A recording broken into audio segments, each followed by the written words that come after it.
بسم اللہ الرحمن الرحیم، السلام علیکم ناظرین۔ آج کی ویڈیو میں ہمارے پاس سعودی عرب کی طرف سے بہت بڑی خوشخبریاں ہیں پاکستان کے لیے۔ اس کے علاوہ بنگلہ دیش سے آج پھر ایک بہت بڑی اور بڑی اچھی خبر آئی ہے جس نے بھارت کی نیندیں اڑا دی ہیں۔ تو ساری ڈیٹیلز آپ کو اس ویڈیو میں دیں گے۔ اس سے پہلے اگر ابھی تک آپ نے ہمارا چینل سچ ٹی وی سبسکرائب نہیں کیا تو اسے ابھی سبسکرائب کریں اور بیل آئیکن پر کلک کریں تاکہ ہماری آنے والی ویڈیوز آپ کو وقت پر ملتی رہیں۔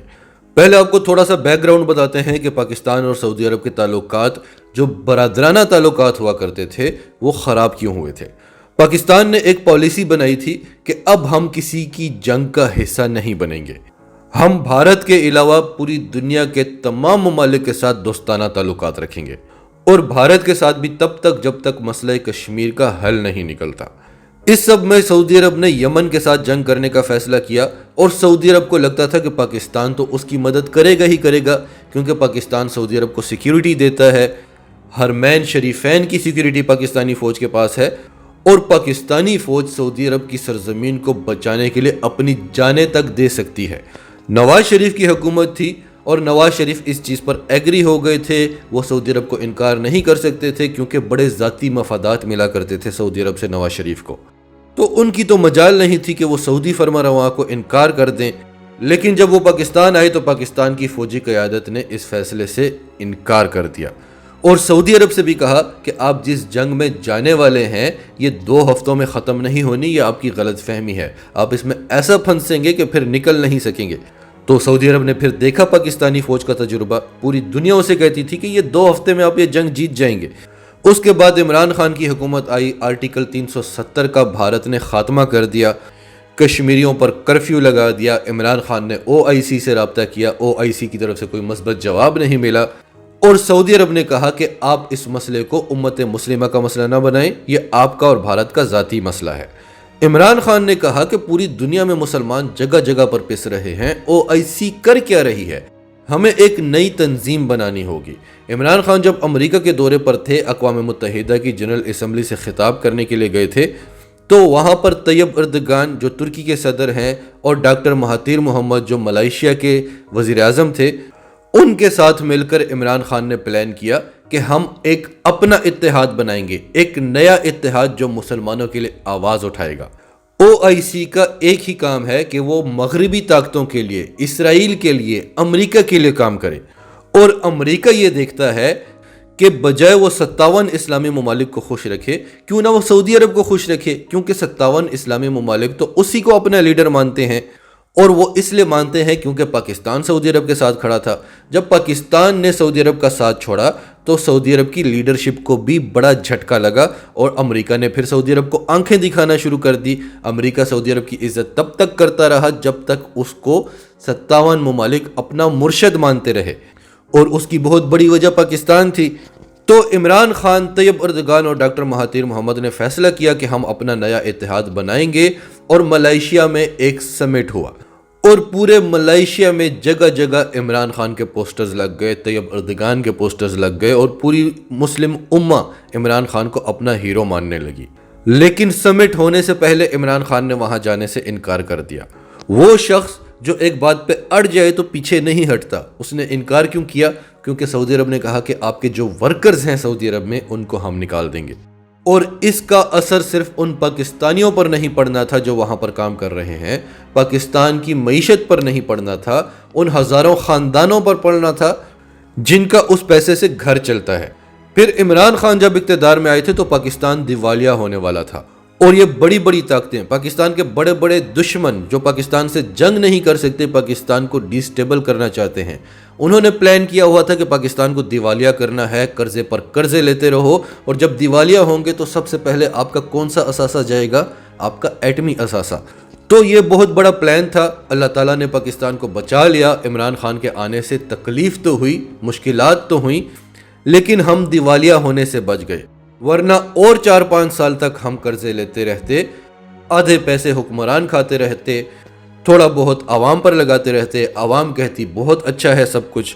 اور پھر ایک دم سے ہم نے دیوالیہ ہو جانا تھا۔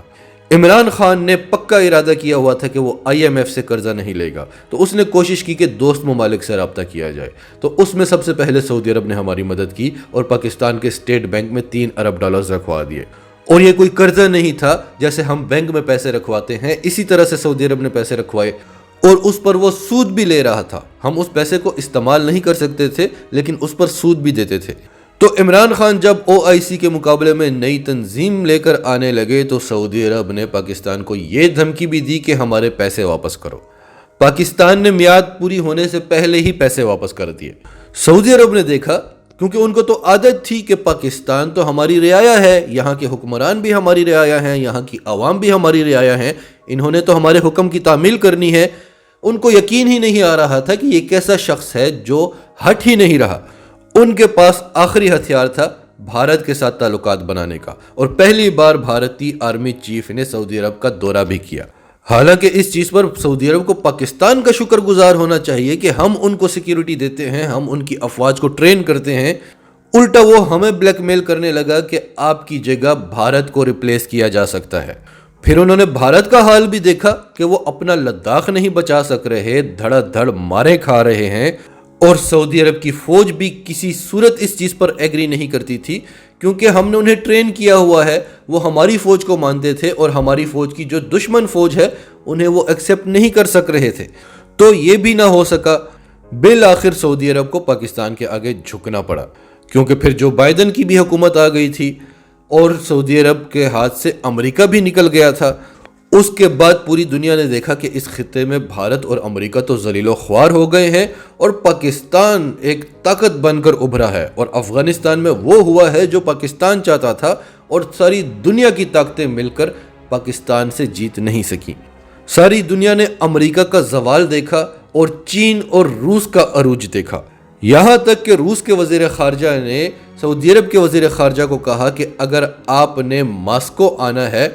تو اس کا رستہ واشنگٹن یا نئی دلی سے ہو کر نہیں، اسلام آباد سے ہو کر آئے گا، یعنی آپ کو خطے کے ساتھ چلنا ہوگا، آپ کو بھارت اور امریکہ کے بلاک سے نکل کر ہمارے بلاک میں آنا ہوگا۔ اب سعودی عرب دیکھ رہا ہے کہ ایمرجنگ پاورز جو ہیں وہ تو چین اور روس ہیں، آنے والے وقت میں چین نے سپر پاور ہونا ہے، اور سعودی عرب کے جو بڑے بڑے پلانز ہیں، کیونکہ فیوچر میں اس کا تیل نہیں بکنا، وہ چاہتا ہے کہ پوری دنیا آ کر سعودی عرب میں انویسٹ کرے، اور چین سے بڑا انویسٹر اس وقت کوئی اور ہے نہیں، اور امت مسلمہ کی لیڈرشپ بھی سعودی عرب کو اپنے ہاتھوں سے جاتی ہوئی نظر آئی۔ پاکستان جو سعودی عرب کو سیکیورٹی دیتا ہے، جو سعودی عرب کا ساتھ دیتا ہے، اور کتنی بار ایران سے سعودی عرب کو بچایا،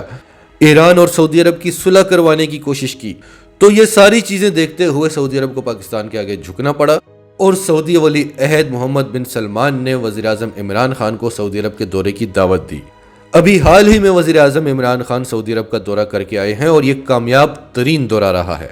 اس دورے کے بعد کیا ہوا کہ وہ انویسٹرز جو پاکستان میں انویسٹ کرنا چاہتے تھے، جنہیں سعودی حکومت نے روکا ہوا تھا، اب وہ آئیں گے، پاکستان میں انویسٹ کریں گے۔ سعودی عرب ایک بار پھر اسٹیٹ بینک آف پاکستان میں $3 ارب رکھوائے گا۔ اس سے کیا ہوگا؟ ایک تو ڈالر کا ریٹ جو آسمانوں کو چھو رہا ہے وہ نیچے آئے گا، اور دوسرا IMF جو پاکستان کو بلیک میل کر رہا ہے کہ آپ عوام کو سبسڈیز نہ دیں، ان سے بجلی، تیل، ہر چیز کی پوری قیمت وصول کریں، اور ڈالر کو 180 185 تک لے کر جائیں، نہیں تو اس نے ہمارے قرضے کی قسطیں روکی ہوئی ہیں۔ تو اس سے IMF کا پریشر بھی پاکستان پر کم ہو جائے گا۔ دوسرا یہ ہوگا کہ سعودی عرب پاکستان کو $1.2 بلین کا سالانہ تیل ڈیفر پیمنٹ پر دے گا۔ عالمی وبا کی وجہ سے پوری دنیا میں مہنگائی آسمانوں کو چھو رہی ہے، چیزوں کی قیمتیں آسمانوں کو چھو رہی ہیں، ایسے میں یہ ہمارے لیے بہت بڑا ریلیف ہے۔ تو یہ کل ملا کے پاکستان کو $4.2 ارب کا بڑا پیکیج ملا ہے سعودی عرب کی طرف سے، اور اس کے علاوہ جو انویسٹمنٹ رکی ہوئی تھی وہ بھی اب شروع ہو جائے گی۔ پھر بنگلہ دیش کی طرف سے پاکستان کو بڑا زبردست جواب آیا ہے۔ ہم نے آپ کو بتایا تھا کہ وزیر اعظم عمران خان نے بنگلہ دیش کی وزیر اعظم شیخ حسینہ واجد کو ایک خصوصی پیغام بھجوایا ہے کہ ہمیں ماضی کی تلخیوں کو بھولنا چاہیے، اور ہم جیسے ایک ہوا کرتے تھے ہم دوبارہ سے اسی طرح سے ایک ہو جاتے ہیں اور مل کر آگے بڑھتے ہیں۔ اس کا بنگلہ دیش کی وزیر اعظم شیخ حسینہ واجد نے بڑا مثبت جواب دیا تھا، اور آج انہوں نے حکومت پاکستان کو، دفتر خارجہ کو پیغام بھجوایا ہے کہ وہ پاکستان کا دورہ کرنا چاہتی ہیں، اور وہ چاہتی ہیں کہ اس کے بعد عمران خان آ کر بنگلہ دیش کا دورہ کریں۔ پاکستان کی طرح بنگلہ دیش بھی پاکستان کے ساتھ دوستانہ اور برادرانہ تعلقات رکھنے کا خواہاں ہے،